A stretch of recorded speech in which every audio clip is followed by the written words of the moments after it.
Hello and welcome back to my YouTube channel guys. आज हम interaction of X rays with matter का last portion discuss करेंगे, that is pair production and photodisintegration. तो अगर आपको याद होगा, ऑलरेडी हमने तीन इंटरेक्शंस डिस्कस की, Compton scattering, coherent scattering and photoelectric effect. तो आज हम लास्ट दो इंटरेक्शंस डिस्कस करेंगे, that is pair production and photo disintegration.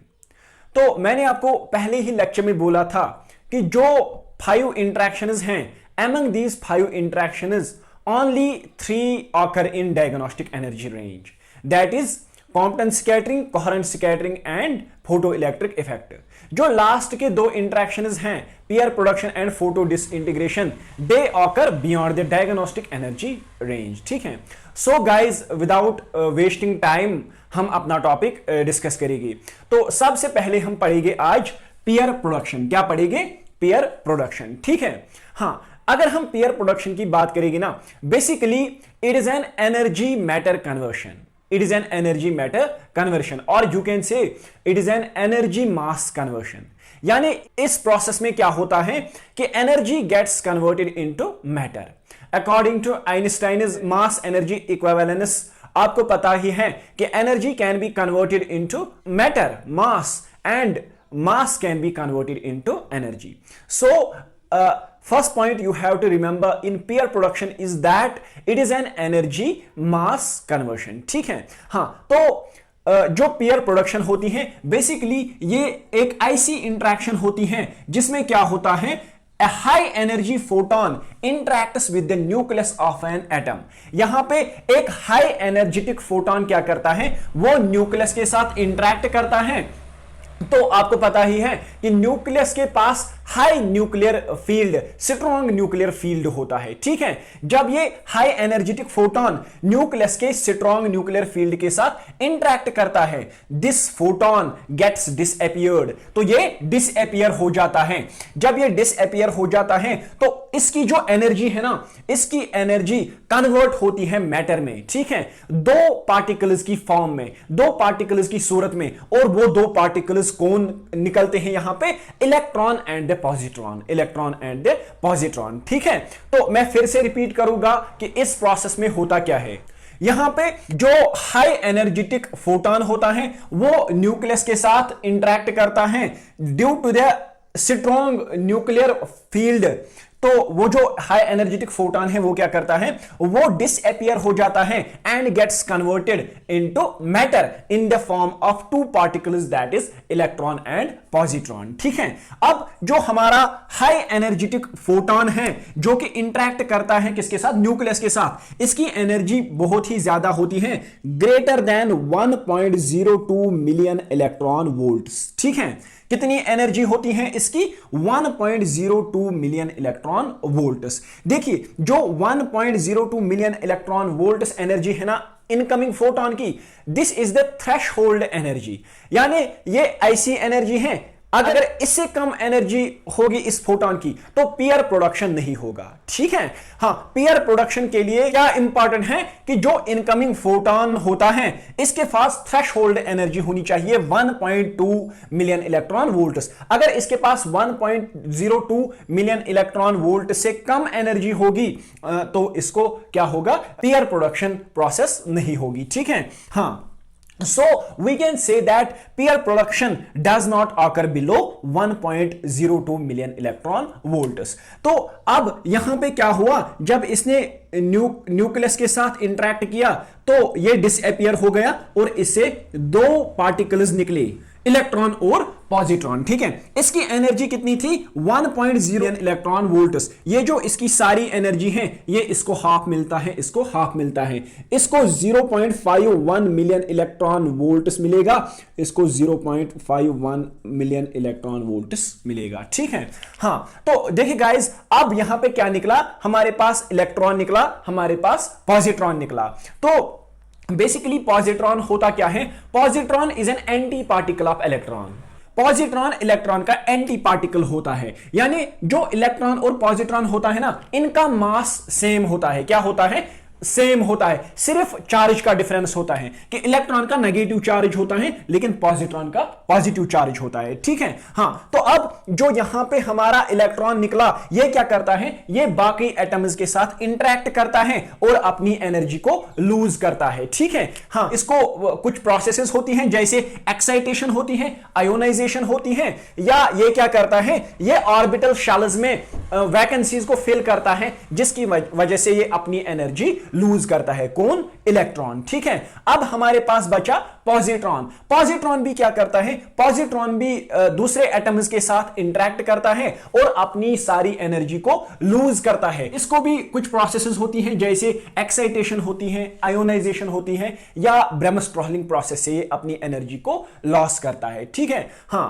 Finally जो हमारा पॉजिट्रॉन होता है, ये क्या करता है, फाइनली हमारा पॉजिट्रॉन फ्री इलेक्ट्रॉन के साथ कंबाइन होता है, और जब पॉजिट्रॉन फ्री इलेक्ट्रॉन के साथ कंबाइन होता है तो ये दो फोटॉन्स देता है। क्या देता है? दो फोटॉन्स, या यू कैन से फोटॉन पेयर देता है। क्या देता है? Photon pair.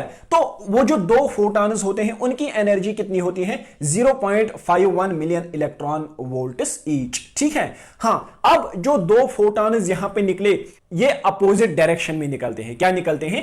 एक इस डायरेक्शन में निकलता है, दूसरा इस डायरेक्शन में निकलता है। ठीक है, 180 डिग्रीज पे ये निकलते हैं, जस्ट टू कंजर्व मोमेंटम। बस मोमेंटम कंजर्व के लिए ये अपोजिट डायरेक्शंस में निकलते हैं। ठीक है, and the whole process is called as pair production. यहां पे दो फोटॉन्स निकले, दो का मतलब है पेयर, तो this process is called as pair production. ठीक है, या इसको हम बोलते हैं एनहिलेशन प्रोसेस। क्या बोलते हैं? Annihilation process.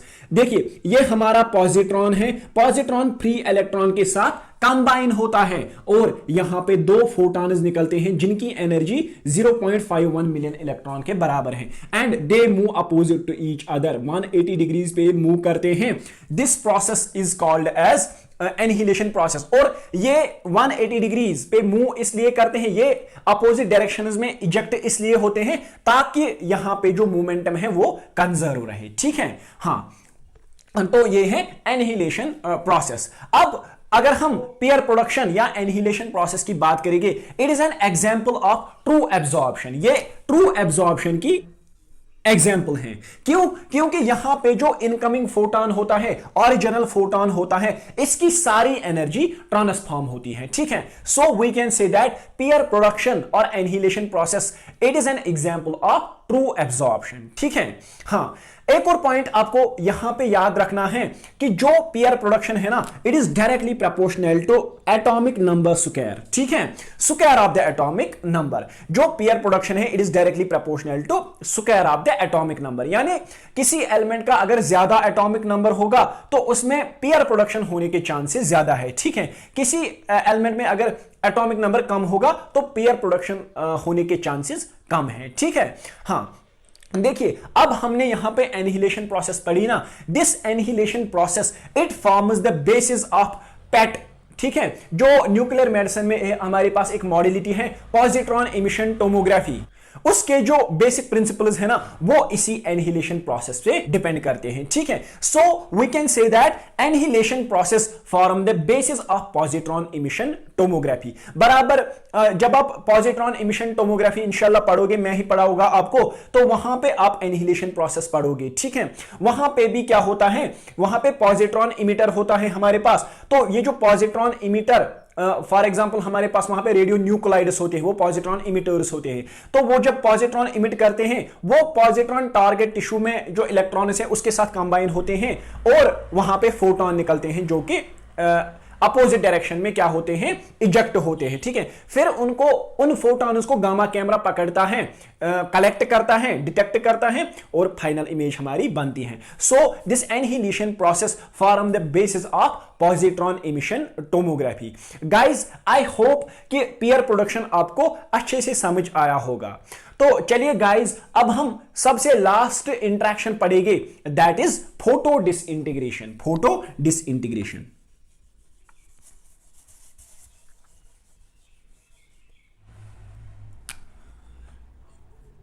last interaction, that is photo disintegration. Photo disintegration, ठीक है। हाँ देखिए, फोटो डिसइंटीग्रेशन एक ऐसी इंटरेक्शन होती है जिसमें क्या होता है, हाई एनर्जेटिक फोटॉन्स जिनके पास एनर्जी कितनी होती है, greater than 7 million electron volts, ठीक है। हाँ, कुछ बुक्स लिखती हैं 7 मिलियन इलेक्ट्रॉन वोल्ट्स और कुछ लिखती हैं 10 मिलियन इलेक्ट्रॉन वोल्ट्स। तो जो हमारी क्रिस्टनसन है उस पे लिखा है 7 मिलियन इलेक्ट्रॉन वोल्ट्स और बारगावा पे 10 मिलियन इलेक्ट्रॉन वोल्ट्स लिखा है। तो आप दोनों में से एक कंसल्ट करो। मैं क्रिस्टनसन ही पढ़ता हूं तो मैं उसका ही कंसीडर करूंगा यहां पे, ठीक है। तो फोटो डिसइंटीग्रेशन क्या है, एक ऐसी प्रोसेस है, एक ऐसी इंटरेक्शन होती है जिसमें क्या होता है कि जो हाई एनर्जेटिक फोटॉन्स होते हैं जिनकी energy greater than 7 million electron volts होती हैं, ये क्या करते हैं, they escape the interaction with electrons. ये ऑर्बिटल इलेक्ट्रॉन्स या जो शेल्स में इलेक्ट्रॉन्स होते हैं उनके साथ इंटरेक्ट नहीं करते हैं, ठीक है।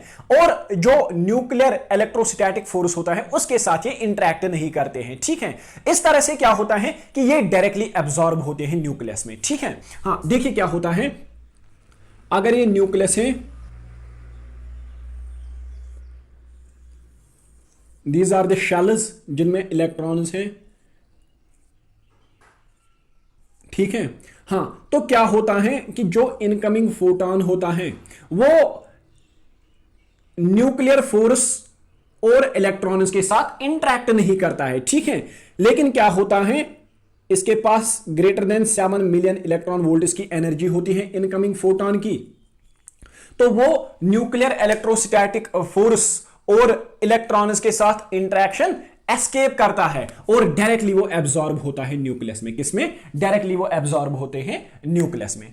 तो जब ये एब्जॉर्ब होता है न्यूक्लियस में तो इसकी वजह से क्या होता है कि जो हमारा न्यूक्लियस होता है ना, nucleus is raised to an excited state. Nucleus excited state में रेज होता है, ठीक है। और जब ये एक्साइटेड स्टेट में आता है न्यूक्लियस, ये क्या करता है, इट इंस्टैन्टेनियसली इमिट्स न्यूक्लियर फ्रेगमेंट्स। ये क्या करता है, ये न्यूक्लियर फ्रेगमेंट्स को इमिट करता है। तो क्या क्या होता है कि जब ये एक्साइटेड स्टेट में आया तो ये क्या करता है, इट इमिट्स न्यूक्लियर फ्रेगमेंट्स। ये न्यूक्लियर फ्रेगमेंट्स को इमिट करता है। जैसे कि ए प्रोटॉन, ये प्रोटॉन को इमिट कर सकता है, ए न्यूट्रॉन या अल्फा पार्टिकल को प्रोड्यूस करता है, या इनमें से क्लस्टर ऑफ पार्टिकल्स, हाँ कुछ पार्टिकल्स एक साथ इमिट कर सकता है। हाँ तो देखिए गाइस, यहां पे मैंने बोला कि जो एक्सरे एनर्जी होती है ना, जो कि इस इंटरेक्शन में इन्वॉल्व होते हैं, उनके पास कितनी एनर्जी होती है, greater than 7 million electron volts. So this interaction also does not occur in diagnostic range. ये डायग्नोस्टिक रेंज में नहीं होती है। आपको पता ही है कि अगर हम डायग्नोस्टिक रेंज की बात करेंगे 150 किलो इलेक्ट्रॉन वोल्ट्स तक की एनर्जी यूज होती है, ठीक है। इससे ज्यादा एनर्जी रेयरली यूज होती है डायग्नोस्टिक रेडियोलॉजी में। So this interaction also does not occur in diagnostic range। तो this is photo disintegration, इतना आप याद रखो photo disintegration में, ठीक है। हाँ तो ये थे हमारे लास्ट के 2 इंटरेक्शंस जो कि एक्सरेज मैटर के साथ करता है। तो चलिए गाइस, अब हम इन 5 इंटरेक्शंस का, अगर हमने 5 इंटरेक्शंस पढ़ी तो इनका हम क्रैक्स देखेंगे कि हमें फाइनली क्या क्रैक्स मिलता है इनसे, ठीक है। हाँ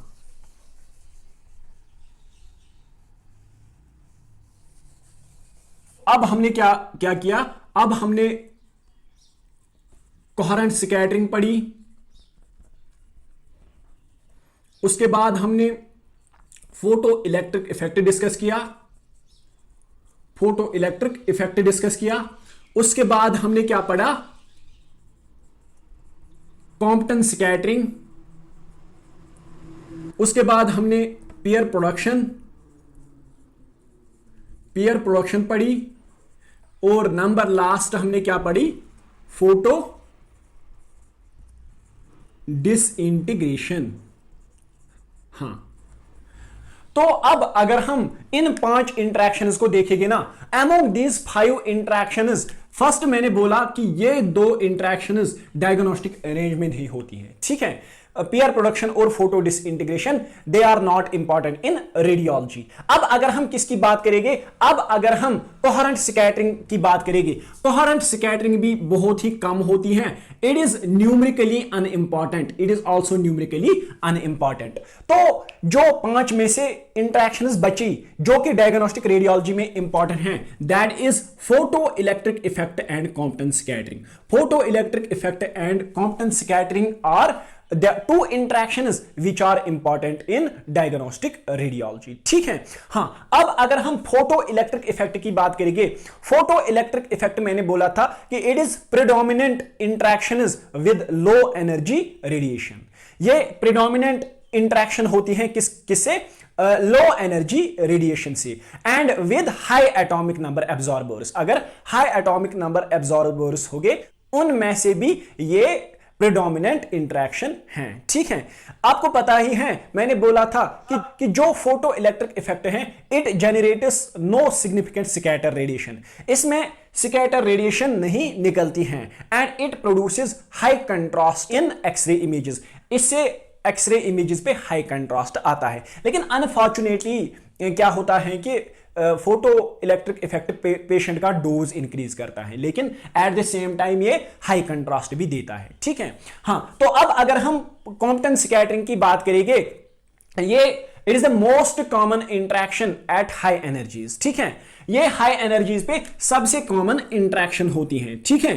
और अगर हम डायग्नोस्टिक रेडियोलॉजी की बात करेंगे, जो स्कैटर रेडिएशन आती हैं, प्रोड्यूस होती हैं, उसके लिए सबसे ज्यादा रेस्पॉन्सिबल कौन सी इंटरेक्शन होती है, कॉम्पटन स्कैटरिंग. ठीक है. So Compton scattering is the interaction which is responsible for almost all the scattered radiation in diagnostic radiology. Guys, I hope कि आज का जो लेक्चर था आपको अच्छे से समझ आया होगा. किसी को कोई डाउट होगा, कोई क्वेरी होगी तो कमेंट सेक्शन में लिख देना.